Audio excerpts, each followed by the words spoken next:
Saya menjadi presiden dipilih oleh orang-orang gila. Sekarang kita saksikan sendiri bagaimana perilaku mereka yang memilih Gus Dur pada masa itu. Semoga bermanfaat. Amin. Heboh sekali berita ini. Ramalan Gus Dur tentang Ahok dan kini terbukti. Gus Dur Allahyarham memang begitu misterius, hingga sikap, ucapan dan kebijakan beliau sering disalahpahami orang lain, bahkan oleh sebagian warga Nahdien Nu sendiri. Apalagi musuh-musuh beliau menilai bahwa ucapan dan sikap beliau tidak masuk akal. Malah mereka mencap beliau sebagai orang gila. Namun belakangan, terlebih setelah Gus Dur wafat, sikap dan ucapan beliau yang dianggap tidak masuk akal ternyata terbukti benar. Seperti yang diceritakan para tokoh Vatikan, saat Gus Dur menjabat sebagai ketua PBNU, beliau mengunjungi Vatikan. Dan sambil guyon Gus Dur berkata bahwa beliau akan datang lagi ke Vatikan, tapi tidak sebagai ketua PBNU tapi sebagai seorang presiden. Ucapan Gus Dur hanya dianggap candaan oleh para tokoh Vatikan. Dan ternyata pada kunjungan selanjutnya membuat tokoh Vatikan terkaget-kaget. Gus Dur memang datang sebagai seorang presiden. Itulah mengapa beliau dijuluki Santo oleh para tokoh Vatikan. Saat Gus Dur diminta pertanggungjawaban oleh DPR, dengan gagah berani beliau datang ke Gedung Bundar dan menghadapi anggota DPR.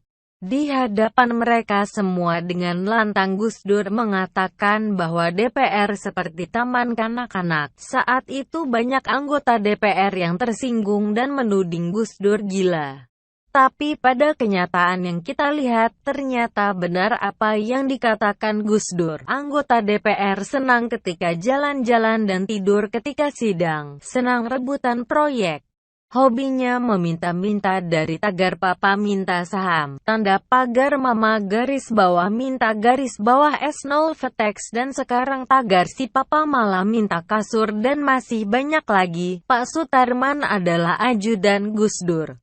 Dan Gus Dur pernah berkata pada Pak Sutarman, nanti Pak Tarman akan jadi Kapolda Metro, setelah itu Pak Tarman akan menjadi Kapolri. Pada saat itu Pak Sutarman hanya tertawa karena menganggap itu tidak akan terjadi.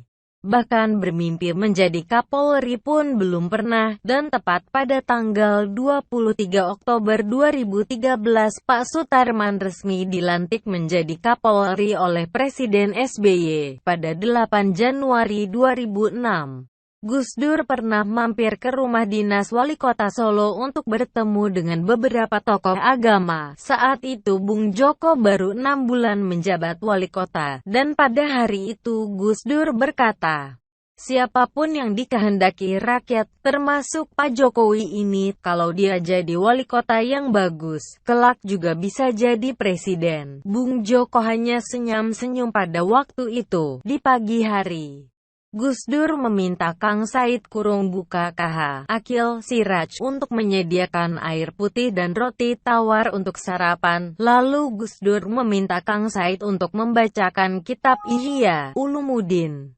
Baru dibacakan 2 paragraf Gus Dur sudah mendengkur. 5 menit kemudian beliau terbangun dan berkata pada Kang Said, sampeyan akan menjadi ketua PBNU di atas usia 55 tahun. Pada Muktamar NU ke-30, Kang Said di usia 46 tahun mencalonkan diri menjadi ketua PBNU bersaing dengan Kiai Haji Hashim Muzadi, dan yang terpilih pada saat itu adalah Kiai Haji Hashim. Dan pada Muktamar NU ke-32, Kang Said mencalonkan diri lagi menjadi ketua PBNU dan beliau terpilih tepat di usia 56 tahun. Setelah gagal menjadi gubernur Bangka Belitung, Koh Ahok bertemu Gus Dur dan Gus Dur berkata, kamu akan menjadi gubernur. Guru besar UGM Profesor Soehardi pernah menjadi dirjen di Departemen Kehutanan di era Gus Dur di ruang ICCU beberapa hari sebelum Gus Dur wafat.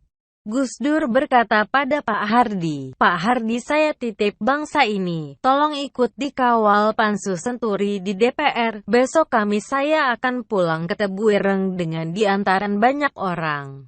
Saya sudah ditunggu ayah saya di sana. Dan masih banyak lagi kisah misterius tentang Gus Dur, dan yang membuat tertawa adalah perkataan Gus Dur pada Fidel Castro.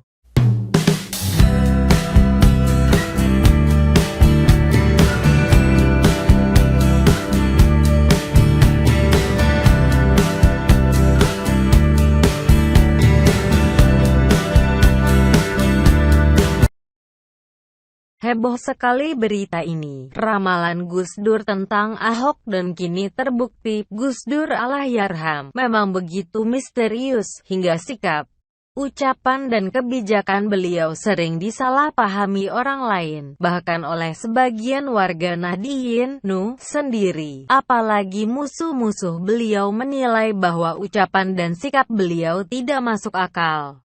Malah mereka mencap beliau sebagai orang gila. Namun belakangan, terlebih setelah Gus Dur wafat, sikap dan ucapan beliau yang dianggap tidak masuk akal ternyata terbukti benar.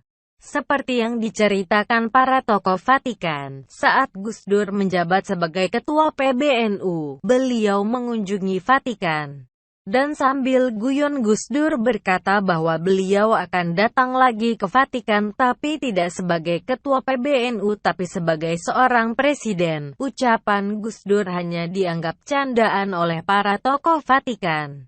Dan ternyata pada kunjungan selanjutnya membuat tokoh Vatikan terkaget-kaget. Gus Dur memang datang sebagai seorang presiden. Itulah mengapa beliau dijuluki Santo oleh para tokoh Vatikan.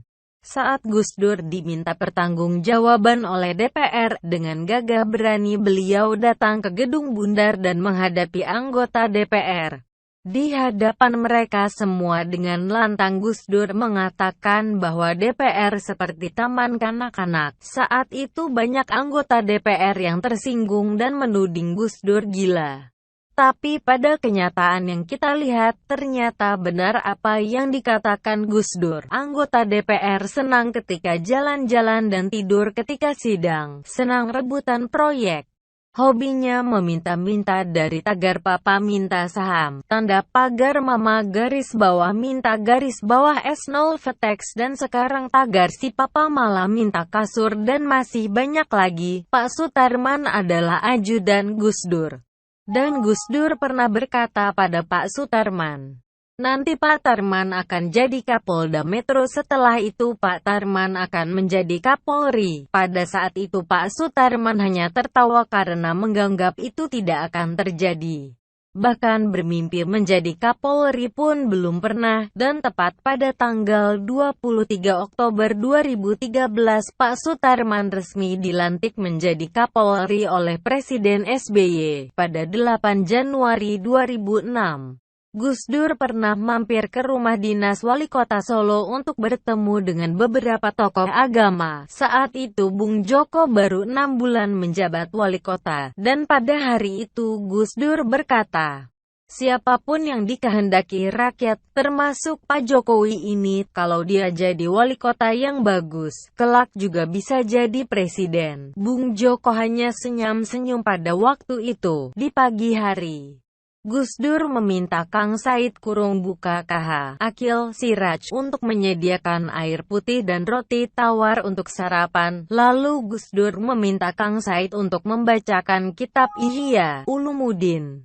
Baru dibacakan 2 paragraf Gus Dur sudah mendengkur. 5 menit kemudian beliau terbangun dan berkata pada Kang Said, sampeyan akan menjadi ketua PBNU di atas usia 55 tahun. Pada Muktamar NU ke-30, Kang Said di usia 46 tahun mencalonkan diri menjadi ketua PBNU bersaing dengan Kiai Haji Hashim Muzadi, dan yang terpilih pada saat itu adalah Kiai Haji Hashim. Dan pada Muktamar NU ke-32, Kang Said mencalonkan diri lagi menjadi ketua PBNU dan beliau terpilih tepat di usia 56 tahun. Setelah gagal menjadi gubernur Bangka Belitung, Koh Ahok bertemu Gus Dur dan Gus Dur berkata, kamu akan menjadi gubernur. Guru besar UGM Profesor Soehardi pernah menjadi